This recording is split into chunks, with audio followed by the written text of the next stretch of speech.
Yaorana et bienvenue dans Manava. Les applications font maintenant partie de nos vies, de notre mode de consommation. Alors comment créer une application, comment la gérer et l'entretenir? Nos invités du jour vont nous éclairer. Aujourd'hui avec nous David Chung qui est gérant de easy.pf, C'est ça, franchement. Gérald Viel-Ortega qui est développeur pour l'agence Exotic Garden, Irana. Cédric Chan qui est cofondateur de Foodies Yolana. et Jesse Salmon qui est fondateur gérant de UCAR Pacific. Johan. Messieurs, ravi de vous accueillir sur ce plateau. David, première question pour toi. En quelques mots, peux-tu nous expliquer ce qu'est une application? Alors, il y a plusieurs types d'applications, mais déjà, une application donne une utilité à un usager. Donc, que ce soit sur un ordinateur, sur un smartphone ou autre chose, une application doit d'abord apporter quelque chose à l'utilisateur. Donc, c'est avant tout cela. Et aujourd'hui, c'est vrai que beaucoup de personnes pensent que les applications, c'est uniquement sur les téléphones. Il n'y a pas que ça. Il y a le fait aussi que lorsqu'on va sur Internet, par exemple, pour faire des réservations d'hôtels, on va sur un site internet, par exemple, je n'ai pas envie de nommer, mais Non, mais booking.com un ou site, peu importe. voilà, Voilà, c'est une application en fait. Aux yeux avec un du grand développement public, différent. voilà, aux yeux du grand public, c'est un site internet, mais c'est une application. Donc voilà, les applications sont un peu partout aujourd'hui dans le monde et donc il n'y a pas que les téléphones. D'accord. Alors, parle-nous de easy.pf. Qu'est-ce que vous faites, vous? Alors, Easy, c'est une société qu'on a cofondée avec moi et mon cousin il y a maintenant 15 ans. On vient de souffler les 15 ans de Easy. Et donc, on développe des applications, justement, que ce soit pour les entreprises, les professionnels ou l'administration, que ce soit des applis de gestion, des applis, on va dire, grand public. Quand vous dites Et développer, vous les créez.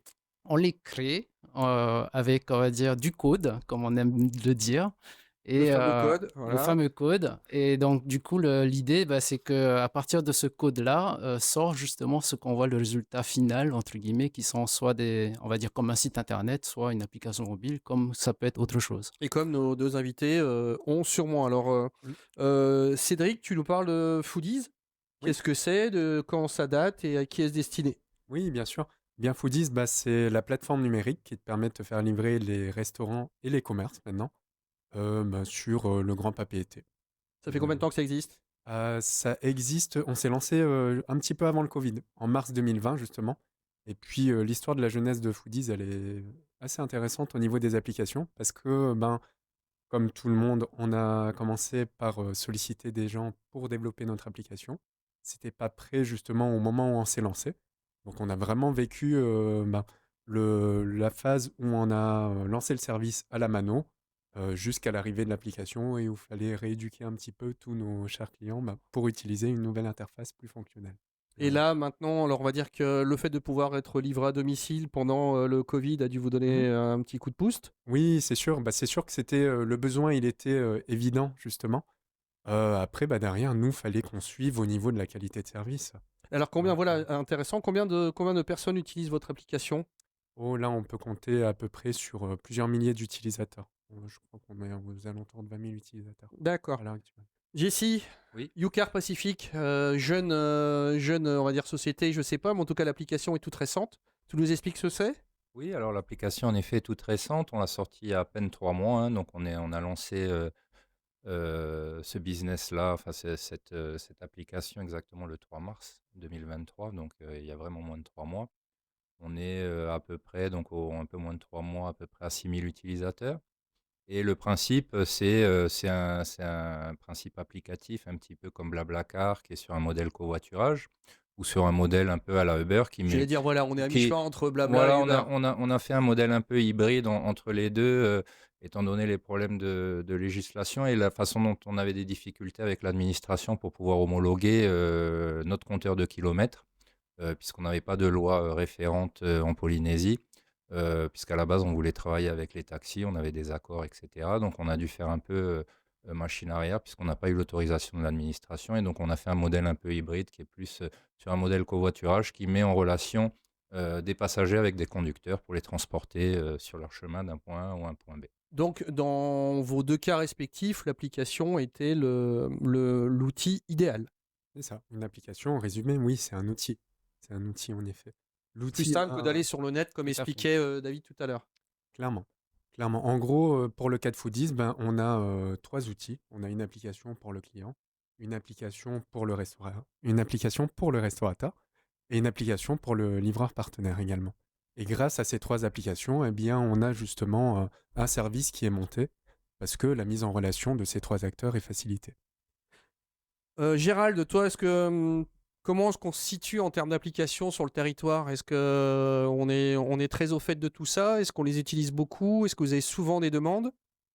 Alors certes, il y a quelques années, je vous aurais répondu que on était un petit peu en retard, mais petit à petit, grâce au nouveau business, grâce à Easy, grâce à de nouvelles boîtes, on commence à sortir de nouvelles applications, notamment pour les banques, comme en métropole, hein.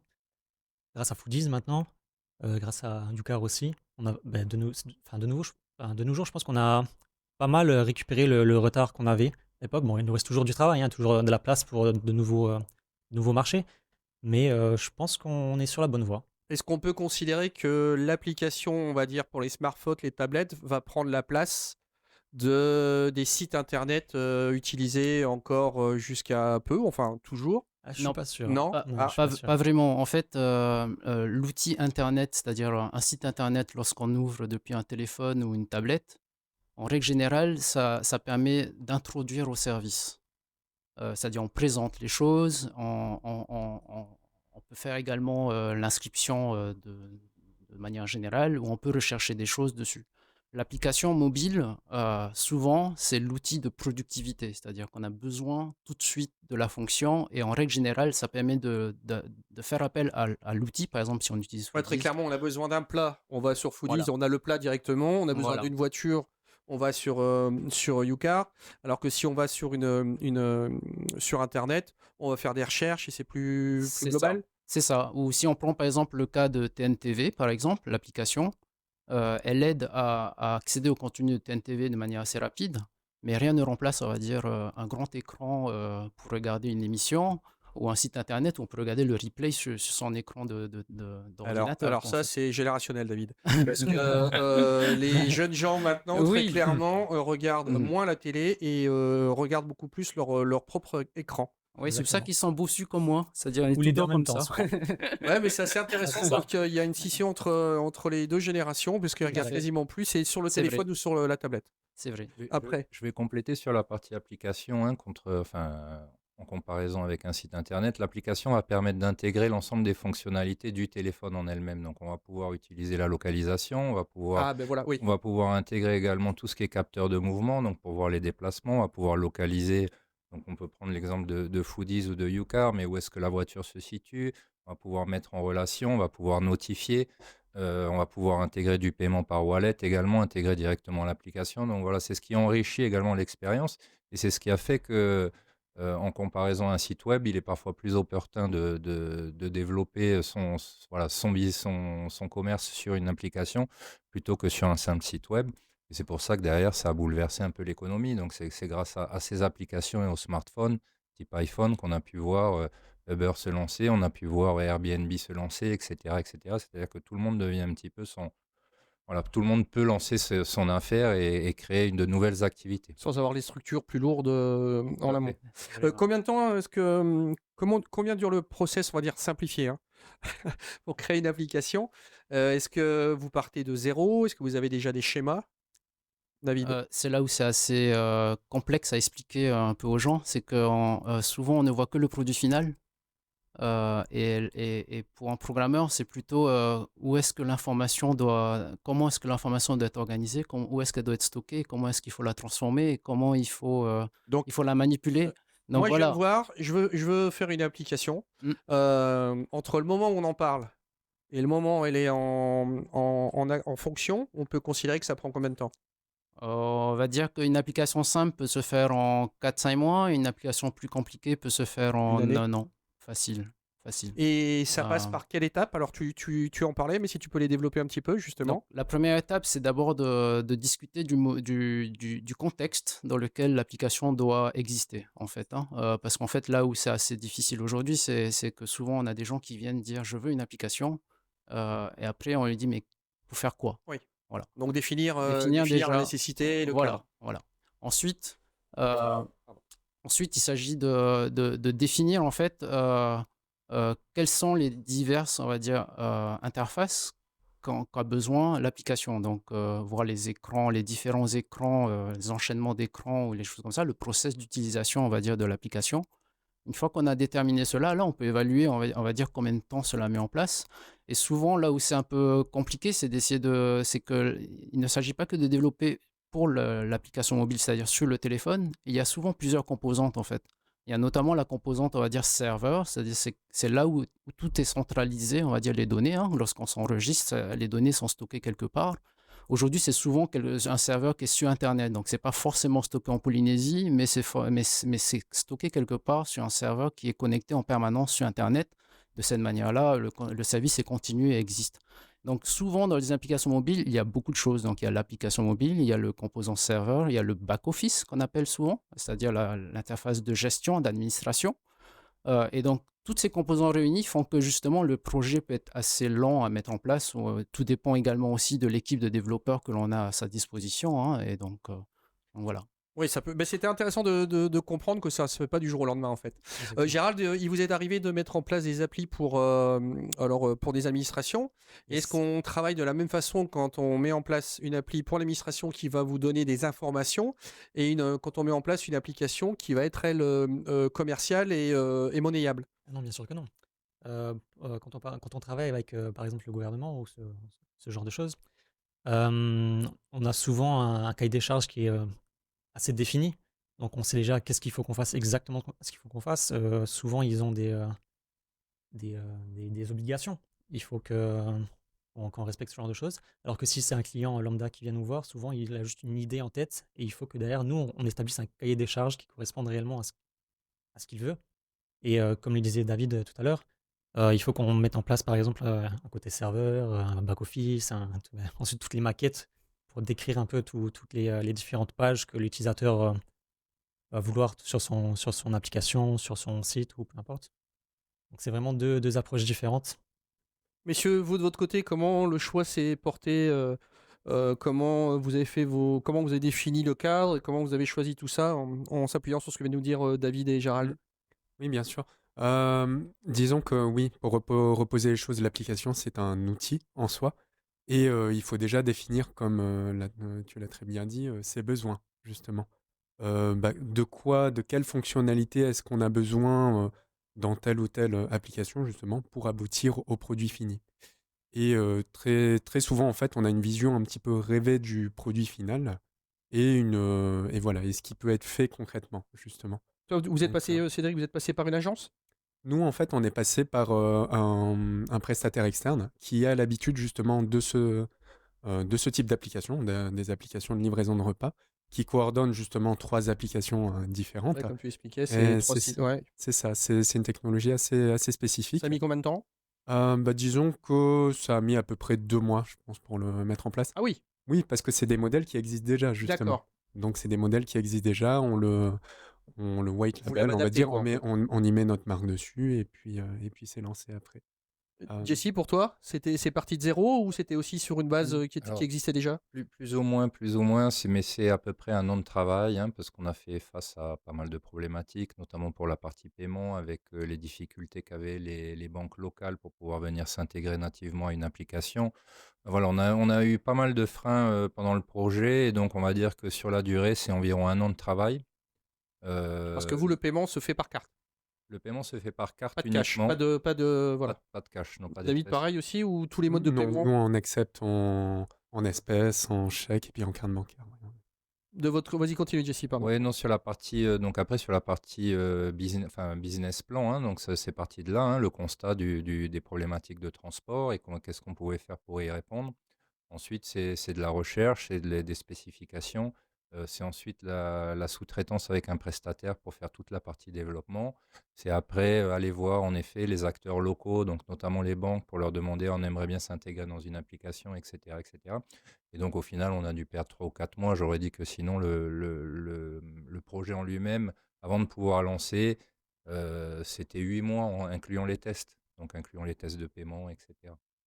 Comment est-ce qu'ensuite vous faites les modifications quand il y a, alors, on va dire, des bugs?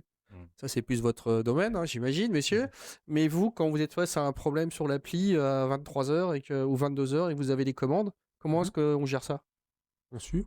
Non, mais en gros, il y a toujours, chez Foodies, il y a toujours quelqu'un qui est derrière l'écran. Vous avez du Donc, personnel dédié pour la oui, gestion de l'appli? bien sûr, oui. En fait, on se dit souvent qu'une application, c'est voilà, c'est une interface. On lance une application et le service, il est fonctionnel, mais pas du tout. Il y a toujours besoin de quelqu'un qui soit directement intervenant, soit un petit peu plus en maintenance. Mais il y a toujours besoin de quelqu'un pour assister justement et s'assurer que le service y tienne. En l'occurrence, chez Foodies, nous, on a toujours un opérateur qui est là pour répondre aux clients justement quand il y a un souci, pour répondre aux différents acteurs, pour tous les assister. Et quand on a un souci d'ordre technique, eh bien, on se retourne Votre prestataire? vers notre prestataire, c'est ça. Lui va intervenir. Mm. Et comme c'est votre seul, on va dire, c'est votre seule façade face au client, il Mhm. faut que ça fonctionne, quoi. C'est ça. Bah, c'est un peu comme à notre genèse, hein. Des fois, il y a des bugs, mais le client, il s'en rend pas compte parce qu'on est à 5 derrière en train de travailler et faire le travail de la machine pour que le service continue à tenir. Est-ce qu'en Polynésie, messieurs, David et Gérald, on a souvent des bugs où on peut considérer que les applis fonctionnent bien et On ça a va? toujours des bugs. Oui. Peu importe d'où on il y vient. a constamment des bugs. Donc vous passez votre temps en tous les back-office projets. à régler tout ça sans que nous, on puisse s'en rendre compte. Exactement. C'est un peu ça. Les travailleurs de l'ombre. Il faut maintenir le service, ouais. Non, parce qu'en fait, il y a aussi des contraintes économiques pour les acteurs, notamment Foodies et Yuka, ils ont souvent des deadlines. Et donc, nous, souvent, en back-office, c'est-à-dire en tant que développeur, on fait en sorte que le service sorte, mais des fois, il n'est pas parfait. Et il y a quand même tout le temps Vous quelques faites des réglages régulièrement, d'où réglages les à fameuses faire. mises à jour. Des mises à Sans jour, trop, des évolutions aussi, hein, c'est Oui. pas que des bugs, hein, c'est aussi des évolutions fonctionnelles. Oui, Et t'inquiète donc, pas, vous faites plein de belles choses, détends-toi, David, ça va. Mais t'as tout à fait raison de le dire. mais Oui, c'est aussi- effectivement, le métier de développeur d'applications aujourd'hui, ce n'est pas que construire des applications, c'est également justement les maintenir et les faire évoluer.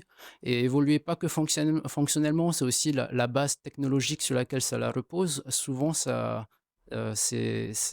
comment dire, on prend du retard par rapport au support des fonctions, ne serait-ce pour le grand public Windows que vous utilisez sur vos PC. Passé une certaine année, Microsoft annonce qu'ils arrêtent de supporter la version telle de Windows, etc. Ben, mettez-vous à la place d'un développeur. C'est un peu pareil aussi dans le métier de développeur. Souvent, les bases technologiques qu'on utilise, des fois, justement, il y a des fins de cycle, des fins de développement. On est obligé de soit réécrire certaines choses pour pouvoir passer à autre chose. Mais il y a constamment une évolution qu'il faut qu'on arrive, nous, à Ouais, supporter. mais vous aimez en fait. ça, David. Oui, on Ouais, aime ça. oui, vous aimez ça, arrête un peu, t'adores ça. T'adores quand il y en a un qui te dit non, il va falloir changer le truc. Tu dis ouais, je vais bosser 4 nuits sans m'arrêter. Quelque part, c'est ce qui est intéressant dans l'informatique oui. aujourd'hui. C'est-à-dire que c'est pas un métier, par exemple, d'expert comptable où on va dire les règles sont à peu près les mêmes Oh là là, toute sa attends, carrière. Attention avec les expressions. Attention avec les expressions. On va se faire des ennemis, là. Est-ce que les sociétés viennent, est-ce que certaines sociétés viennent aux applications par mode ou par nécessité? Est-ce que certaines se disent tiens, c'est bien d'avoir une appli? Et donc la notion de mode et de se dire bon, est-ce que ça a vraiment un intérêt dans leur modèle économique? Et ensuite, est-ce que toutes les applis doivent être payantes? Parce qu'en Polynésie, bon, on est sur un petit bassin de population quand même. Et est-ce que les applis payantes ont du sens?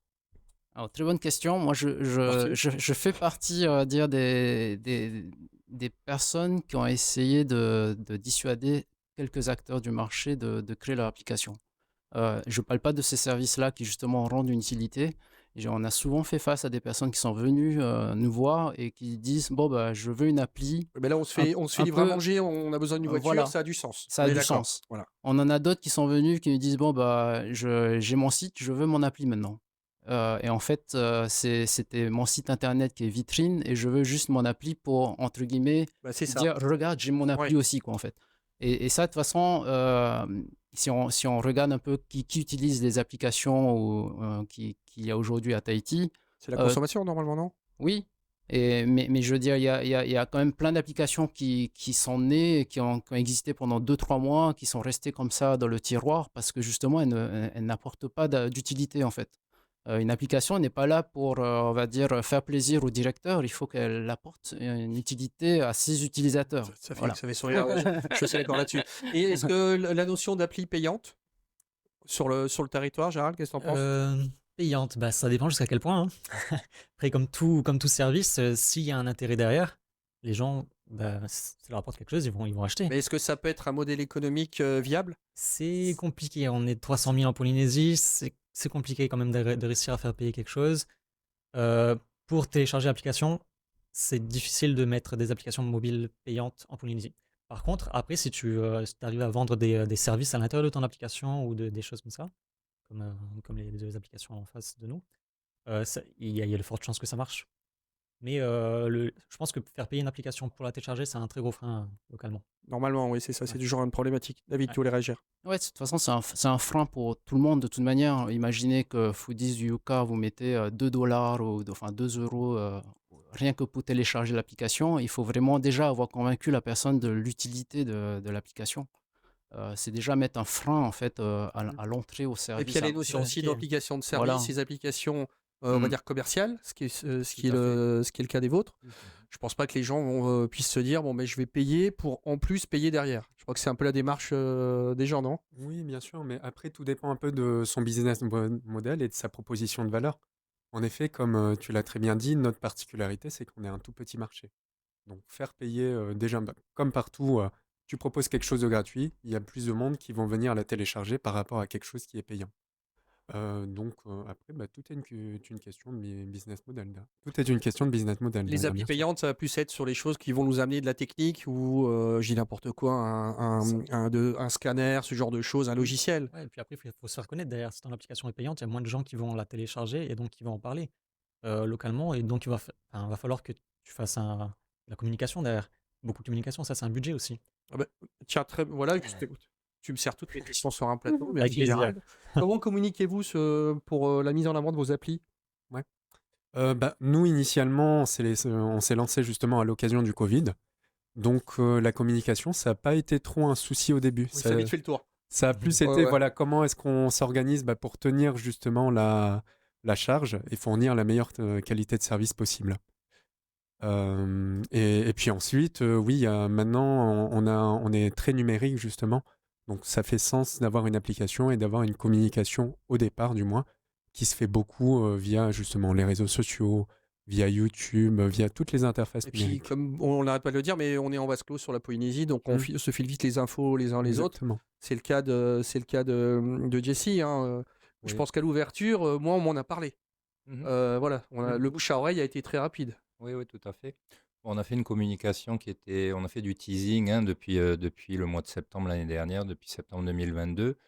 Pensons à un lancement immédiat. Donc ensuite, bon, on a un peu tardé, mais sinon la communication s'est d'abord établie essentiellement, pour pas dire uniquement, sur les réseaux sociaux. Le bouche à oreille, en effet, qui fonctionne très bien et qui est un bon porteur marketing.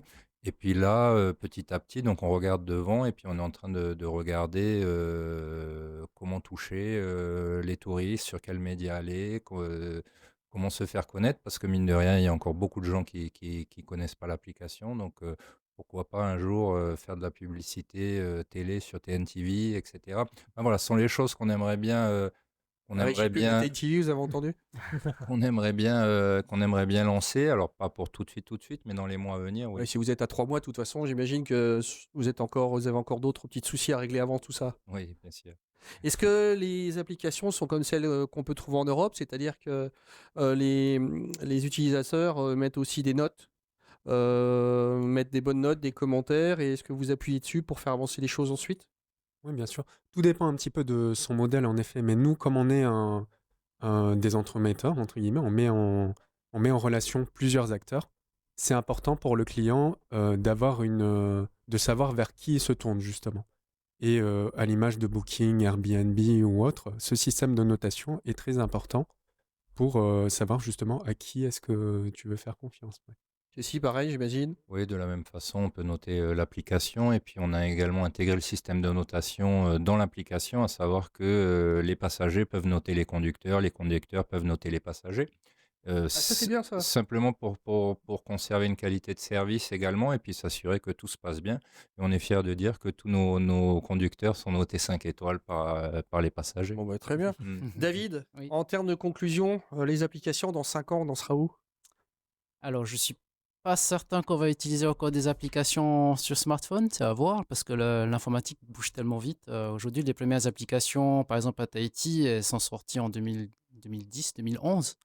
On est en 2023. Je ne sais pas si dans 5 ans, on va forcément utiliser les Alors, on applications. utilisera quoi Voilà. d'autre à la place? Peut-être que l'intelligence artificielle aura remplacé pas mal de Ah choses. voilà, ça y est, j'étais sûr qu'il allait en parler. Je me suis dit, je savais pas quand il allait en parler. Mais oui, mais il faut Mais- bien un support. Mais c'est encore nouveau, donc c'est difficile encore de mesurer l'étendue de ce que ça va changer. Même le métier de développeur est en train de changer en l'espace de quelques semaines. Aujourd'hui, l'intelligence artificielle nous aide déjà au quotidien pour notre travail de codage. Donc, Bon, la développez pas trop, sinon elle va vous remplacer. bah, oui. Exactement. Donc, faut garder la juste mesure entre les deux, entre l'utilité et... La dépendance. Bah écoutez, grâce à nos invités du jour, vous savez maintenant comment on peut créer une appli et ça vous donnera peut-être quelques idées, et auquel cas vous savez vers qui vous tournez. Merci à tous d'avoir répondu à mes questions. Cette émission sera en replay sur le site de TNTV. Bonne fin de journée sur TNTV. Merci. Merci. Merci.